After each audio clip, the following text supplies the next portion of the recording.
મેઘરાજા મહેરબાન થયા, વરસાદ વરસતા નદી નાળા છલકાયા છે। આહવા વિસ્તારમાં શંકર ધોધ સક્રિય થઈ ગયો છે। સાપુતારા જતા માર્ગ પર અનેક નાના ઝરણા સક્રિય બન્યા છે। ખેડૂતોમાં વરસાદથી ખુશીનો માહોલ છે। સાપુતારામાં 2.5 ઇંચથી વધુ વરસાદ નોંધાયો, આહવામાં 2 ઇંચ વરસાદ થયો તો સુબીરમાં 1/2 ઇંચ વરસાદ નોંધાયો છે। તસવીરમાં તમે જોઈ શકો છો, આ ધોધ જોવા માટે પણ ઘણા લોકો દૂર દૂરથી અહીંયા આવતા હોય છે। સાપુતારાનો નજારો છે અને ખાસ વરસાદી માહોલ હોય છે ત્યારે જ અહીંયા પ્રકૃતિ ખીલતી હોય છે અને આવા ધોધ અને ઝરણા જોવાનો એક અનોખો લહાવો હોય છે।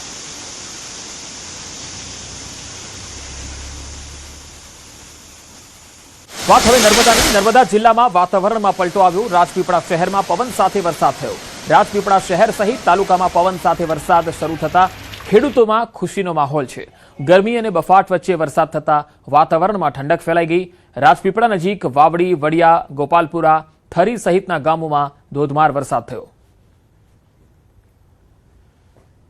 ઉત્તર ગુજરાતની વાત કરીએ તો અહીંયા વાવ થરાદ જિલ્લામાં મિની વાવાઝોડા જેવી આંધી વચ્ચે સરહદીય વિસ્તાર આ વાવ થરાદમાં વરસાદનું ધમાકેદાર આગમન થયું।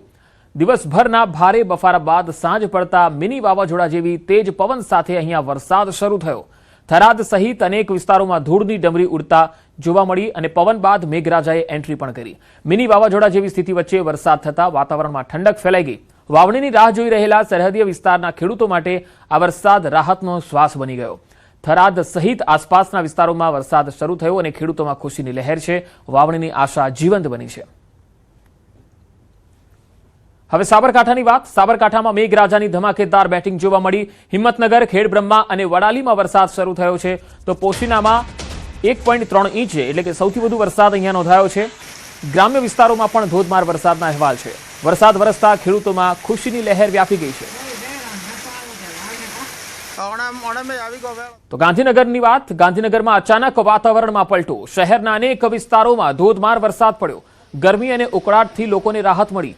ગાંધીનગરમાં વરસાદને કારણે વાતાવરણમાં ઠંડક ફેલાઈ ગઈ છે। આગામી કલાકોમાં પણ વરસાદી માહોલ રહેવાની શક્યતા છે।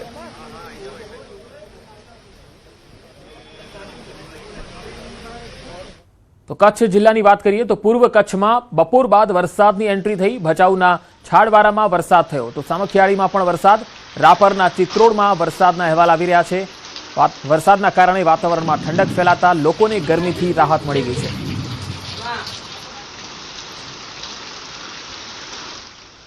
બનાસકાંઠાના યાત્રાધામ અંબાજીમાં પણ ધોધમાર વરસાદ પડ્યો। બજારમાં નદીઓ વહેતી હોય એવા દ્રશ્યો જોવા મળ્યા। અનેક લોકો અને વાહન ચાલકો મુશ્કેલીનો સામનો કરતા દેખાયા।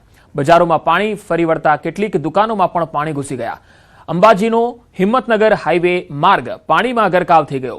હાઈવે પર સમુદ્ર જેવી પરિસ્થિતિ જોવા મળી। અનેક નાના મોટા વાહનો પાણીમાં ખોટવાઈ ગયા, બંધ પડી ગયા। દુકાનોમાં પાણી ઘૂસતા વેપારીઓ પણ પરેશાન દેખાયા। રાહદારીઓ પણ ભારે મુશ્કેલીમાં મુકાયા। સામાન માથે ઉપાડી રસ્તો પાર કરતા દેખાયા।